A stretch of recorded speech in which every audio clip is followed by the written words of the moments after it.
Chapter 6. Beth Finds the Palace Beautiful. The big house did prove a palace beautiful, though it took some time for all to get in, and Beth found it very hard to pass the lions. Old Mr. Lawrence was the biggest one, but after he had called, said something funny or kind to each one of the girls, and talked over old times with their mother, nobody felt much afraid of him, except timid Beth. The other lion was the fact that they were poor and Laurie rich, for this made them shy of accepting favours which they could not return. But after a while they found that he considered them the benefactors, and could not do enough to show how grateful he was for Mrs. March's motherly welcome, their cheerful society, and the comfort he took in that humble home of theirs. So they soon forgot their pride, and interchanged kindnesses without stopping to think which was the greater. All sorts of pleasant things happened about that time, for the new friendship flourished like grass in spring. Every one liked Laurie, and he privately informed his tutor that the Marches were regularly splendid girls. with the delightful enthusiasm of youth they took the solitary boy into their midst and made much of him, and he found something very charming in the innocent companionship of these simple-hearted girls. Never having known mother or sisters, he was quick to feel the influences they brought about him, and their busy, lively ways made him ashamed of the indolent life he led. He was tired of books, and found people so interesting now that Mr. Brooke was obliged to make very unsatisfactory reports, for Laurie was always playing truant and running over to the Marches. "Never mind, let him take a holiday, and make it up afterward," said the old gentleman. "The good lady next door says he is studying too hard, and needs young society, amusement, and exercise. I suspect she is right, and that I have been coddling the fellow as if I'd been his grandmother. Let him do what he likes as long as he is happy. He can't get into mischief in that little nunnery over there, and Mrs. March is doing more for him than we can." What good times they had, to be sure! Such plays and tableaux, such sleigh rides and skating frolics, such pleasant evenings in the old parlour, and now and then such gay little parties at the great house. Meg could walk in the conservatory whenever she liked and revel in bouquets. Jo browsed over the new library voraciously, and convulsed the old gentleman with her criticisms. Amy copied pictures and enjoyed beauty to her heart's content, and Laurie played lord of the manor in the most delightful style. But Beth, though yearning for the grand piano, could not pluck up courage to go to the mansion of bliss, as Meg called it. She went once with Jo, but the old gentleman, not being aware of her infirmity, stared at her so hard from under his heavy eyebrows, and said, "Hey!" so loud that he frightened her so much her feet chattered on the floor she never told her mother, and she ran away, declaring she would never go there any more, not even for the dear piano. No persuasions or enticements could overcome her fear, till the fact coming to Mr. Lawrence's ear in some mysterious way, he set about mending matters. During one of the brief calls he made, he artfully led the conversation to music, and talked away about great singers whom he had seen, fine organs he had heard, and told such charming anecdotes that Beth found it impossible to stay in her distant corner, but crept nearer and nearer, as if fascinated. At the back of his chair she stopped and stood listening, with her great eyes wide open and her cheeks red with excitement of this unusual performance. Taking no more notice of her than if she had been a fly, Mr. Lawrence talked on about Laurie's lessons and teachers, and presently, as if the idea had just occurred to him, he said to Mrs. March, "The boy neglects his music now, and I'm glad of it, for he was getting too fond of it. But the piano suffers for want of use. Wouldn't some of your girls like to run over and practice on it now and then? Just to keep it in tune, you know, ma'am?" Beth took a step forward, and pressed her hands tightly together to keep from clapping them, for this was an irresistible temptation, and the thought of practising on that splendid instrument quite took her breath away. Before Mrs. March could reply, Mr. Lawrence went on with an odd little nod and smile. "They needn't see or speak to anyone, but run in at any time, for I'm shut up in my study at the other end of the house. Laurie is out a great deal, and the servants are never near the drawing-room after 9 o'clock." Here he rose, as if going, and Beth made up her mind to speak, for that last arrangement left nothing to be desired. "Please tell the young ladies what I say, And if they don't care to come, why, never mind." Here a little hand slipped into his, and Beth looked up at him with a face full of gratitude, as she said in her earnest yet timid way, "Oh, sir, they do care very, very much." "Are you the musical girl?" he asked, without any startling "Hey!" as he looked down at her very kindly. I'm Beth. I love it dearly, and I'll come, if you are quite sure nobody will hear me and be disturbed," she added, fearing to be rude, and trembling at her own boldness as she spoke. "Not a soul, my dear. The house is empty half the day. So come, and drum away as much as you like, and I shall be obliged to you." "How kind you are, sir." Beth blushed like a rose under the friendly look he wore, but she was not frightened now, and gave the hand a grateful squeeze because she had no words to thank him for the precious gift he had given her. The old gentleman softly stroked the hair off her forehead, and stooping down, he kissed her, saying in a tone few people ever heard, "I had a little girl once, with eyes like these. God bless you, my dear.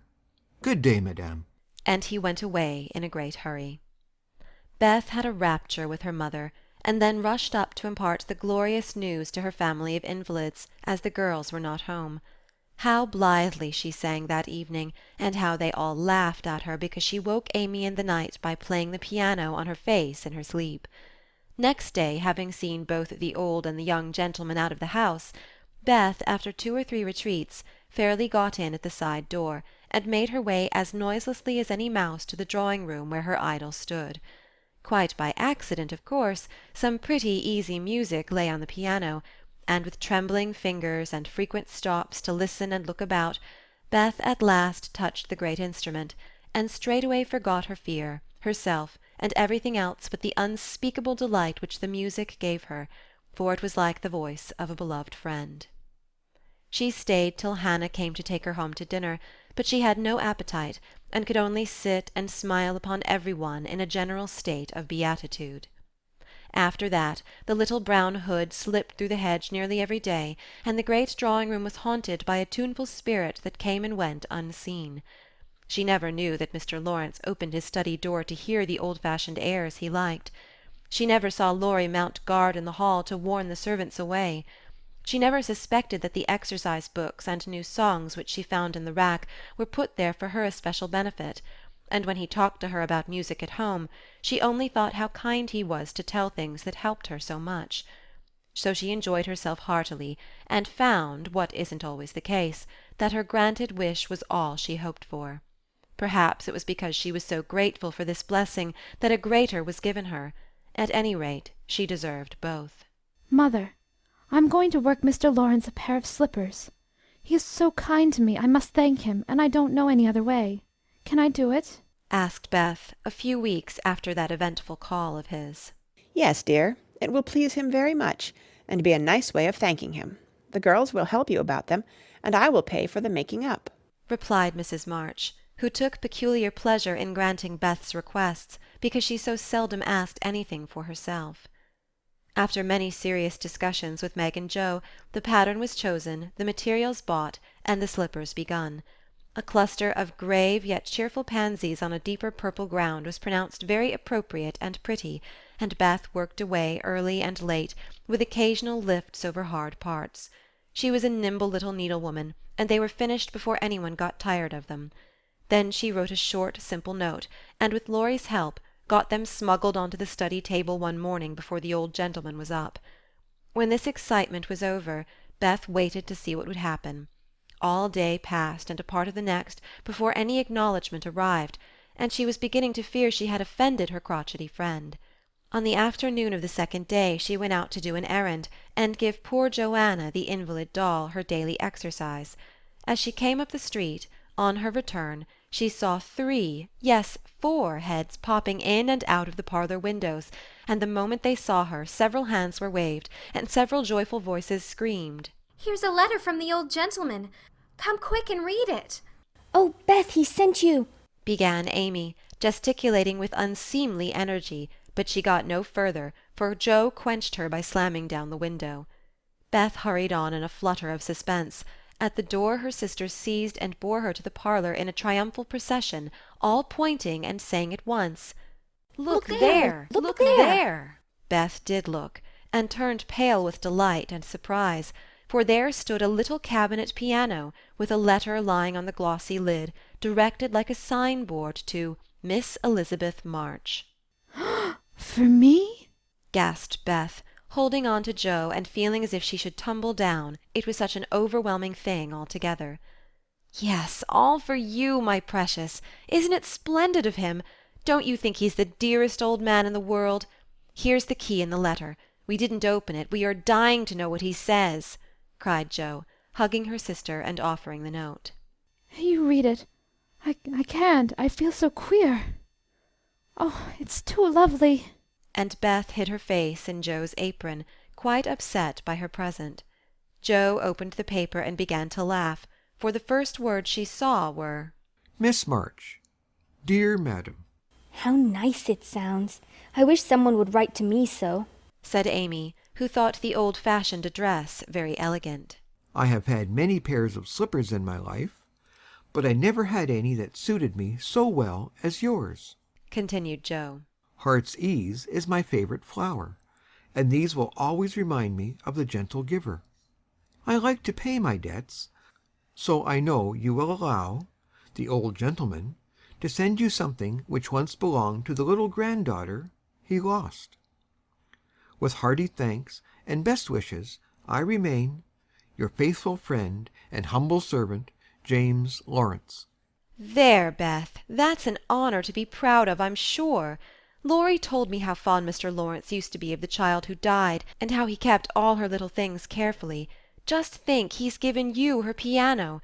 That comes of having big blue eyes and loving music, said Joe, trying to soothe Beth, who trembled and looked more excited than she had ever been before. See the cunning brackets to hold candles, and the nice green silk puckered up with the gold rose in the middle, and the pretty rack and stool all complete, added Meg, opening the instrument and displaying its beauties. Your humble servant, James Lawrence. Only think of his writing that to you. I'll tell the girls. They'll think it's splendid, said Amy, much impressed by the note. Try it, honey. Let's hear the sound of the baby piano, said Hannah, who always took a share in the family joys and sorrows. So Beth tried it, and everyone pronounced it the most remarkable piano ever heard. It had evidently been newly tuned and put in apple-pie order, but perfect as it was, I think the real charm lay in the happiest of all happy faces which leaned over it, as Beth lovingly touched the beautiful black and white keys and pressed the bright pedals. "You'll have to go and thank him," said Joe, by way of a joke, for the idea of the child's really going never entered her head. Yes, I mean to. I guess I'll go now, before I get frightened thinking about it.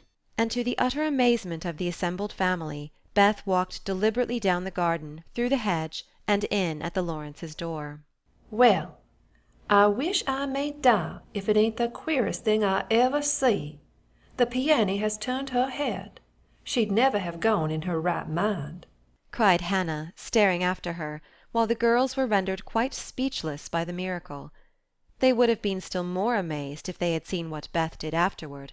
If you will believe me, she went and knocked at the study door before she gave herself time to think, and when a gruff voice called out, Come in, she did go in, right up to Mr. Lawrence, who looked quite taken aback, and held out her hand, saying with only a small quaver in her voice, I came to thank you, sir, for—" But she didn't finish, for he looked so friendly that she forgot her speech, and only remembering that he had lost the little girl he loved, she put both arms round his neck and kissed him.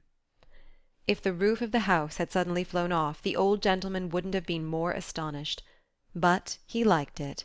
Oh dear, yes, he liked it amazingly, and was so touched and pleased by that confiding little kiss that all his crustiness vanished, and he just set her on his knee and laid his wrinkled cheek against her rosy one, feeling as if he had got his own little granddaughter back again. Beth ceased to fear him from that moment, and sat there talking to him as cosily as if she had known him all her life, for love casts out fear, and gratitude can conquer pride. When she went home, he walked with her to her own gate, shook hands cordially, and touched his hat as he marched back again, looking very stately and erect, like a handsome, soldierly old gentleman, as he was. When the girls saw that performance, Jo began to dance a jig, by way of expressing her satisfaction, Amy nearly fell out of the window in her surprise, and Meg exclaimed, with uplifted hands, "Well, I do believe the world is coming to an end." End of chapter 6.